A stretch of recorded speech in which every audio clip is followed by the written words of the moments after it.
क्या आपने कभी ऐसे नौजवान के बारे में सुना है जिसने मात्र 23 साल की उम्र में अपने देश के लिए फांसी का फंदा चूम लिया? एक ऐसा क्रांतिकारी जिसने आजादी की लड़ाई को नई दिशा दी। नाम था सरदार भगत सिंह। इस वीडियो में हम जानेंगे उनकी पूरी कहानी, उनके जन्म से लेकर शहादत तक, कैसे वो एक साधारण लड़के से भारत के सबसे बड़े क्रांतिकारी बने। तो जुड़े रहिए हमारे साथ, क्योंकि ये सिर्फ एक कहानी नहीं, बल्कि इतिहास का वो पन्ना है जो हर हिंदुस्तानी को जानना चाहिए। भगत सिंह का जन्म 28 सितंबर 1907 को पंजाब के लायलपुर जिले के बंगा गांव में हुआ था, जो अब पाकिस्तान में है।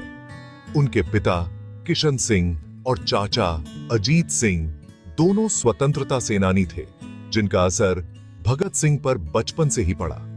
उनके घर में हमेशा स्वतंत्रता संग्राम की चर्चाएं होती थीं, और यही माहौल उन्हें देशभक्ति की ओर ले गया।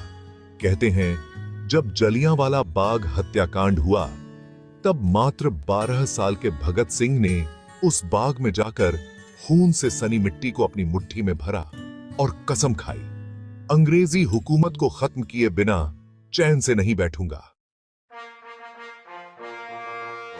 भगत सिंह शुरू से ही पढ़ाई में होशियार थे, पर उनकी किताबें बाकी बच्चों से अलग थीं। वे इतिहास, राजनीति और क्रांतिकारी विचारों पर किताबें पढ़ते थे।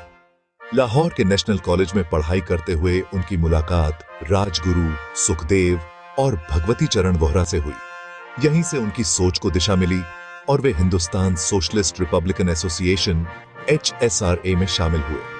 भगत सिंह मानते थे कि सिर्फ अहिंसा से आजादी नहीं मिलेगी, उन्हें क्रांति की राह चुननी होगी। अंग्रेजी हुकूमत के दमनकारी कानूनों के खिलाफ आवाज उठाने के लिए भगत सिंह और बटुकेश्वर दत्त ने दिल्ली की केंद्रीय असेंबली में बम फेंका। लेकिन उनका उद्देश्य किसी को नुकसान पहुंचाना नहीं था, बल्कि अंग्रेजों को यह संदेश देना था, बहरों को सुनाने के लिए धमाके की जरूरत होती है। बम फेंकने के बाद भी वे भागे नहीं, बल्कि गिरफ्तारी दी, ताकि अदालत को अपने विचारों का मंच बना सकें। भाग 4, जेल, जीवन और विचारधारा। जेल में रहते हुए भगत सिंह ने कई किताबें पढ़ीं और लेख लिखे। उन्होंने भारतीय कैदियों के साथ होने वाले दुर्व्यवहार के खिलाफ भूख हड़ताल की, जो 116 दिनों तक चली। जेल में रहते हुए ही उन्होंने मैं नास्तिक क्यों हूं जैसे लेख लिखे, जो उनकी तार्किक और वैज्ञानिक सोच को दर्शाते हैं। वे भारत में समाजवादी क्रांति लाना चाहते थे, और यही विचारधारा उनकी पहचान बनी।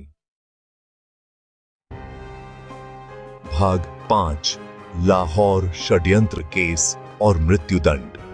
लाला लाजपत राय की हत्या का बदला लेने के लिए भगत सिंह, राजगुरु और सुखदेव ने अंग्रेज अधिकारी सैंडर्स की हत्या की।